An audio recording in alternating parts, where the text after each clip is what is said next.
হরে কৃষ্ণ।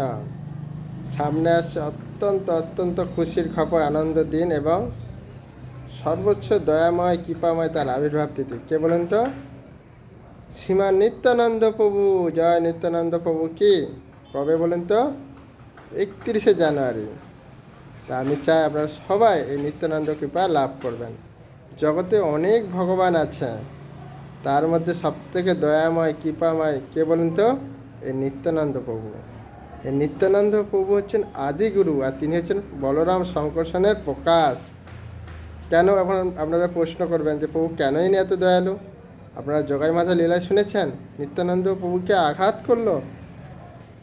ভগবান চৈতন্য মহাপ্রভু সুদর্শন ছেড়ে দিয়েছিলেন, কিন্তু নিত্যানন্দ প্রভু কী করলেন? পা ধরে বলছে না না, এদের ক্ষমা করে দাও।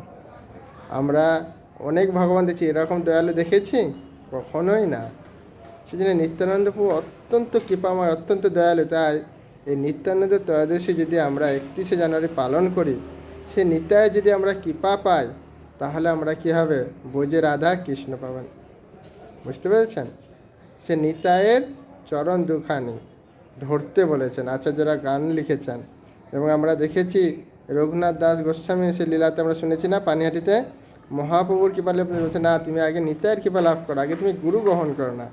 তা আমরা দেখতে পাচ্ছি যে নিত্যানন্দ প্রভু হচ্ছে আদিগুরু।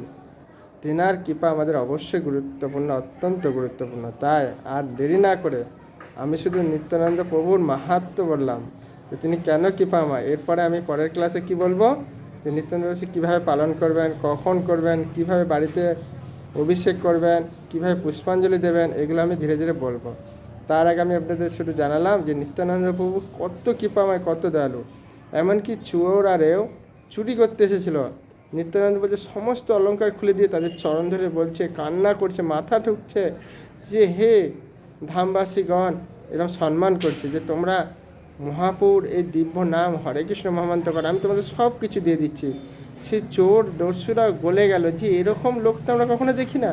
সে সমস্ত অলংকার দিয়ে আমাদের পা ধরে কান্না করে বলছে, এবং তাদের যখন সর্দার করলো, সর্দার বলছে এরকম লোক তো দেখি না, চলো দেখি। সে এসে দেখছে আরে সত্যি একজন দয়াশীল দান করুণাময়। তিনিও সেই সর্দার এসে ভক্ত হয়ে গেল। সেই ডাকাত যারা দস্যু ছিলেন, কার কৃপায়? নিত্যানন্দ প্রভুর কৃপায়।